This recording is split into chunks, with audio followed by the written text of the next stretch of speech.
Welcome to Roll Coverage, everybody. My name is Nick. I'm your host. Just wrapped up that first presser he did immediately following the Cowboys game. Now we're jumping into today's presser from the 20th. Hey, I thought it was all over.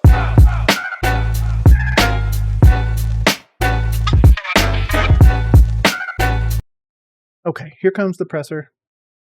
I need to fix the date because it is actually from the 20th. It is this morning. I'm recording this in the afternoon, actually after I just finished the other one. So let's jump right into it. I'll go ahead and open it up. Frank, on tape, what did you see from the offensive line's performance? I thought we showed some effectiveness in the run game, especially early on. Obviously, when the game was close, I thought we came out in some 12 personnel, and I thought we did a good job in that, running both inside zone and outside zone. Had a few other different schemed runs in there that I thought the guys executed well. I thought the backs ran hard behind their pads. I thought the tight ends blocked well. Both of them, particularly Tommy, was very aggressive, did a nice job. It was good to have Ian back in there. So that run game effectiveness is definitely something we'll look to build on. With that said, you went under center a few times and were pretty successful. I think it was like 5 yards a clip. What made you move away from that, and why has that? Do you see that becoming a staple from now on? Okay, a lot of people are going to attack this. The stat that he put out in his presser like 3 or 4 pressers ago was Bryce Young went 98% of the time out of pistol or shotgun in college, and only about 2% of his total snaps in college were under center. So that's not where he was the most comfortable or was the most utilized. So I understand why they went away from it, but obviously it helps the run game to take it from under center.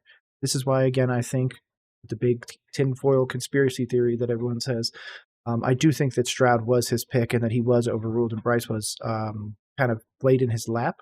Now, there's no excuse. The offense needs to be tailored to him, which is why he continues to do it out of pistol and shotgun. So just in general. So we have plans going in to do all three, under center, pistol, and gun. We adapted and adjusted, for different reasons as the game went on. Some things schematically, other things just to keep the change up, other things to play off of, other things we either were doing that game or would plan to do off of it, whether it be play action or something like that. Do you anticipate I think any my cat just fell. changes to the staff or the lineup as we get into this week? Have not talked, no staff changes. Have not talked about the lineup. I'll meet with the coaches this afternoon. Just that evaluation is always ongoing. We'll kind of check the injuries here in a couple hours. We always do a meeting on the projected inactives, projected depth chart. That's always a Monday afternoon meeting. That's good. Again, I like that he's keeping Thomas Brown. I like that he's keeping Evero involved. I like all of that. Obviously, I'd like to see Thomas Brown as the play caller, but with the 3 games he did call, they were very subpar. A lot of people are going to be like, oh, what about this Cowboys game? Yeah, but the difference is the Cowboys are a real contender for a title, whereas the 3 teams that we played before were not contenders, and the offense still couldn't get it done. That's why I've long said it's a personnel issue. It's not a coaching issue. The personnel is just not there. DJ Chark, Laviska Shenault, Mingo, even at this point, though he's a rookie, I give him a little bit more slack. None of these people are ready to win right now. No staff changes, and what's your philosophy behind that? Because usually when a team starts off with this record, fans and people from the outside in would want to see a staff change. So why have you made that decision not to go that route? I believe in our guys strongly. So players and coaches. And so, when it comes to the players, you got 53 players. So sometimes you can, we're all one team. So one guy might play more, one guy might play less. But you believe in all those guys. And when it comes to the coaching staff, everybody you got one per position. So, feel great about the staff. We have to, we're always looking to get better, every coach, starting with me, finding ways to get better. Did you learn any, with that said, I'm sorry to cut you off. Did you learn anything with Marcus last year that maybe you've taken into these first few games with that kind of situation in mind? Fair question. Not sure I'm prepared to answer that. Again, another head coach answer. I don't hate it. I understand there's some stuff you can't tell us, and that's okay. Yeah, my thoughts, this year are, hey, I got belief in our guys. Be patient, trust your guys. I think that's the biggest thing. You hired the people that you hired for a reason. You've seen evidence of good stuff. Stick with it. Stick with it and be patient and believe. With the offensive struggles over the last 3 or 4 weeks, have you given any thought to bumping somebody like Thomas or Josh upstairs? No. We have Parks Frazier's upstairs. Parks, guys will tell you, is extremely bright. He's in the quarterback room all the time. So, really think for right now that's the best thing. I like our operation. I think our operation on game day has been really good, to be honest with you, as far as coaches' communication, as far as the things that we're talking about. I think that part of it's been good. A lot of people are going to take this. In fact, clip this part out. I agree with what he's saying. Coaches can be communicative, can accomplish all these things, but if it's not being executed on the field, it doesn't matter. Again, that's why I've continued to say this is a personnel problem. The personnel cannot execute the scheme, cannot handle the whatever it may be. A lot of people have been very critical of Mingo, so I can't hold Frank accountable for Mingo dropping a ball. I can't hold him accountable for the offense just giving up. Obviously, there's a little bit of motivation and coaching in there, but ultimately the players have to execute on the field, and those players can't handle it right now. So, have you had your weekly meeting with David Tepper yet? No. I mean, right, my normal Monday schedule is morning with the players and coaches, and then usually it's not always the same, but typically it's Monday afternoon, Tuesday. Sometime it varies week to week. So shout out to that. If people watch this, he normally meets with Tepper Mondays, Tuesdays, which means if he's going to get fired, it would be a Monday afternoon, Tuesday morning press conference, or Tuesday afternoon press conference. So follow that. Would make sense to be a Monday afternoon because I'm pretty sure Black Friday is coming up where they actually, or I'm sorry, Black Monday. Just trying to look up the date. The history for the day of Black Monday, is it different for everybody or every year? I didn't know that is it just a random thing? It just says, this person got fired. Okay, well, I'm not really sure if it's a specified date. If it is, feel free to tell me what the date is. Cliff, it was on Black Monday. So it actually is. It's on the actual holiday of Black Monday. So, okay, so that makes more sense. The only one fired last year on Black Monday was Cliff Kingsbury. So that's really interesting. Let's continue. Sorry. You touched on the effectiveness of the O-line specific to the run game, looking at even sacks yesterday. What did you see in terms of what wasn't working or what may be the root cause? The sacks that we gave up, a couple of them were just their players winning one-on-one matchups. Which is part of that people need to understand. Sometimes the players just lose a matchup, and that's okay. But you try to coach it for them, but again, that's personnel. That is how they can react to adversity, all that other stuff. So, and as we said, they have a couple. Micah Parsons is an elite player, and he won a couple matchups.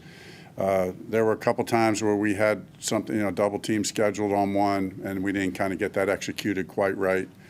There was another one where, we had a protection call that went from one thing to another, and probably needed to be in the first one rather than the second one, so it didn't quite get what we wanted.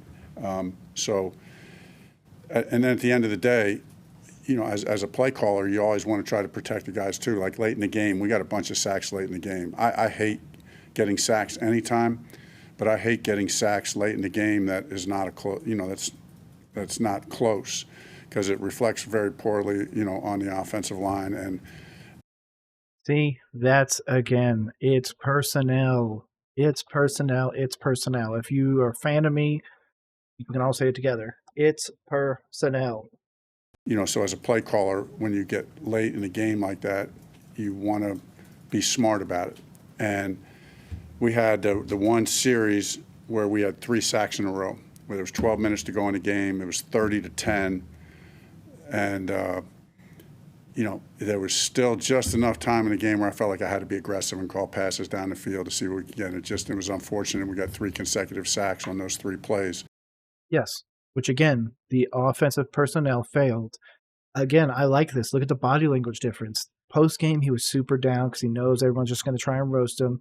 He's had time to go over the film. He knows what he needs to fix or try to fix.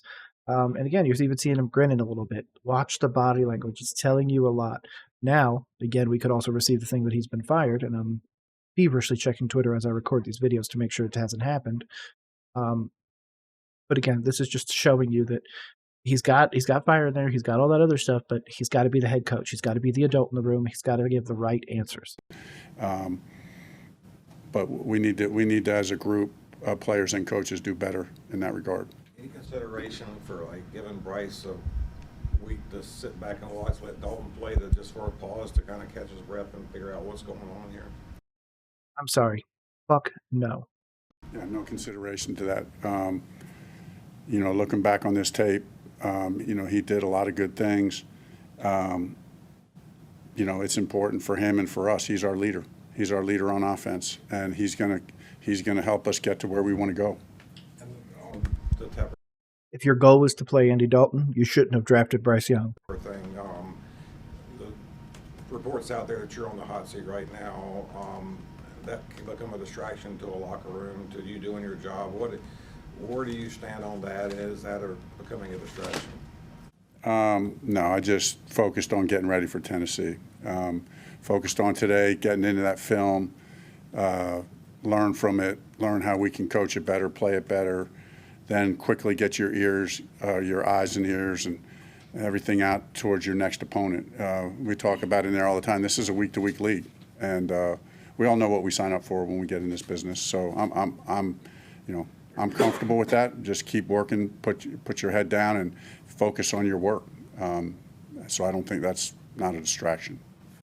Good. Again, it's the right answer. He understands what could happen, but if you're constantly scared of getting fired, you're never going to succeed.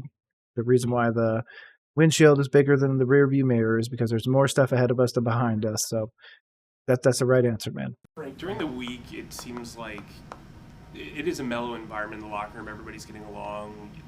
There is like a shared vision.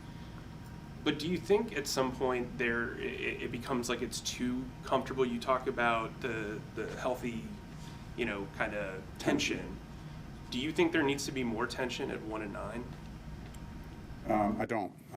No, because you know what happens with organizations in locker rooms with too much tension? It explodes. This team is already internally exploding on the field. We don't need to add more tension to the locker room. We don't need to shake up rosters or do anything like that. Put in Dalton, not do this, just play the games left. Just be done with it. This year is essentially over. You're not making the playoffs.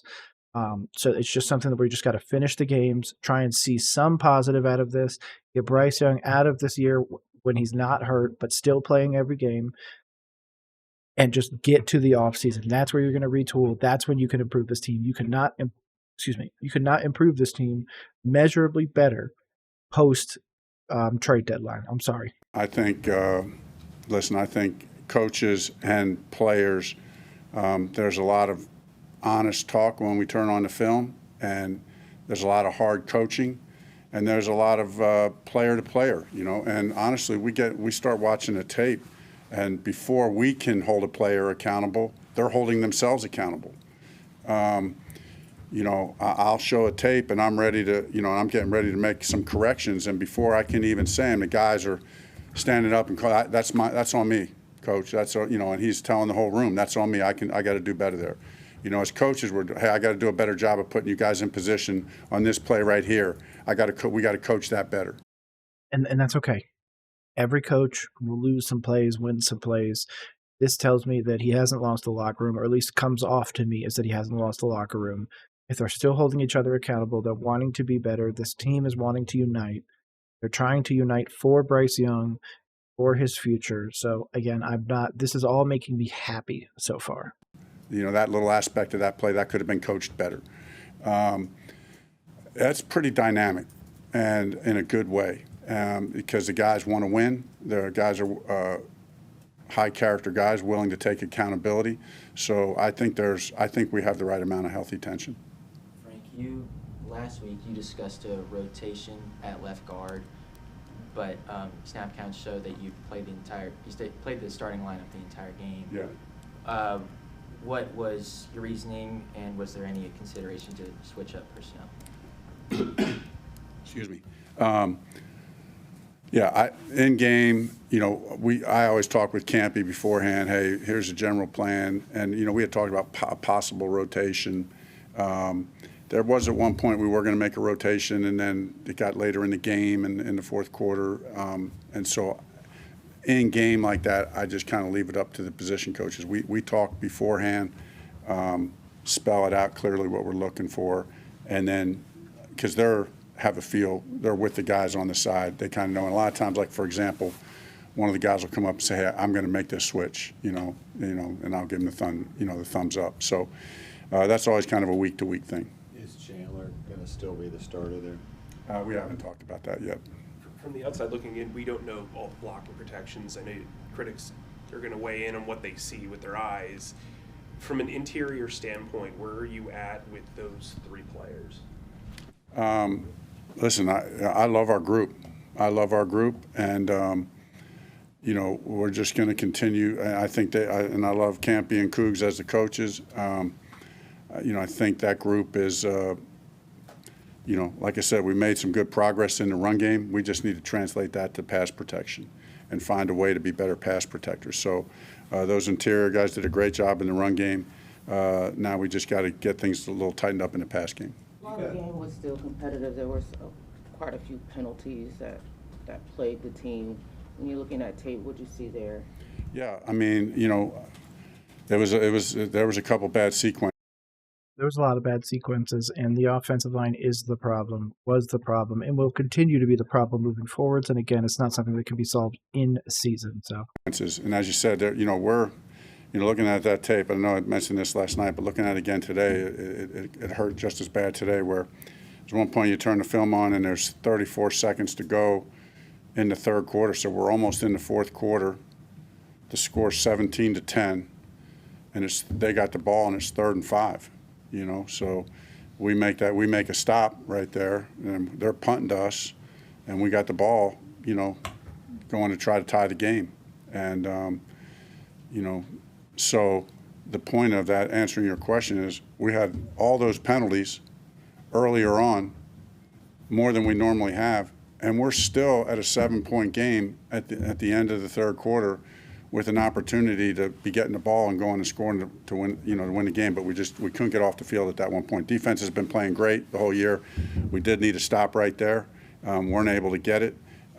So bad news on the penalties. Good news was we were overcoming that to be in a position to get back in that game and tie that game up. correct. Again, going to give him a lot of props. He's our head coach. I'm still going to believe. I'm going to still watch every snap of the Panthers. But I'm believing in what he's saying right now. Overall, as long as this press conference doesn't end too bad, I will absolutely give this man a B for this presser. Better than the last one, a little bit more collected, a little bit more happy and open. And that's what I want to see from our head coach, the adult in the room. That's what I want to see. Let's wrap up with David. You love your guys up front on your offensive line. I was curious, the pass protection has been an issue all year. What did you see during your evaluation during the offseason of this group that made you believe they can be good pass protectors? Real quick, Josh Norris put this out from Underdog Fantasy. Per PFF, the Panthers' offensive line gave up 23 sacks, hits, and hurries in Week 11 to the Cowboys. That's the 8th time in 10 games the offense has allowed 16-plus sacks, hits, and hurries, a total of 190 so far this season. That is a personnel problem. I mean, I think the main thing in the evaluation coming in when you were looking at the tape from last year, what stuck out was the run game. There's no question about that. We all know that. We all know what this team did in the second half of the season, playing the brand of football that they were playing. It wasn't a bunch of drop back passes, so not as much evidence for that. For, hey, you get You get a number, you get Bryce Young, and you're going to spread it out and, kind of do different things, not play the same brand that we played last year here. But what I saw, there was good evidence. It was just a different style, a different brand of offense. Frank, is Austin okay? We saw him leave the game briefly. Yeah, he finished the game. We're going to have to see how he does here, getting things checked out, but he did finish the game. Was that his surgically repaired knee? It was.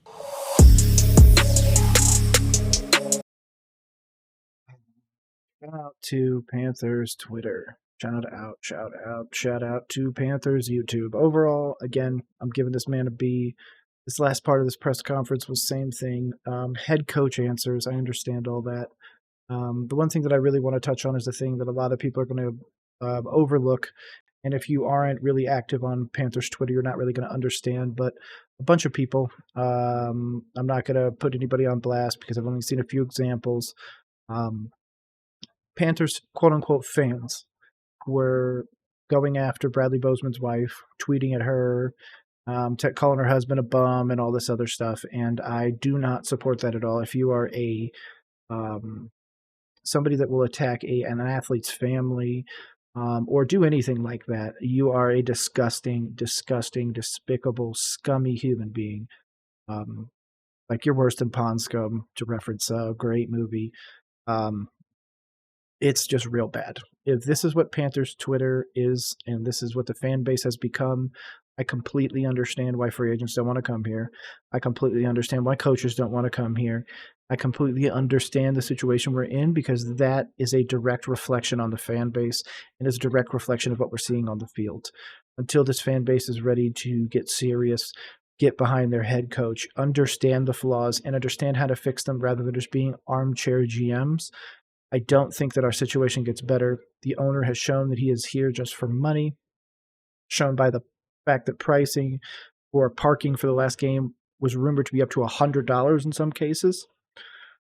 Just blows my mind. But this is Nick. This is Roll Coverage. I am Nick.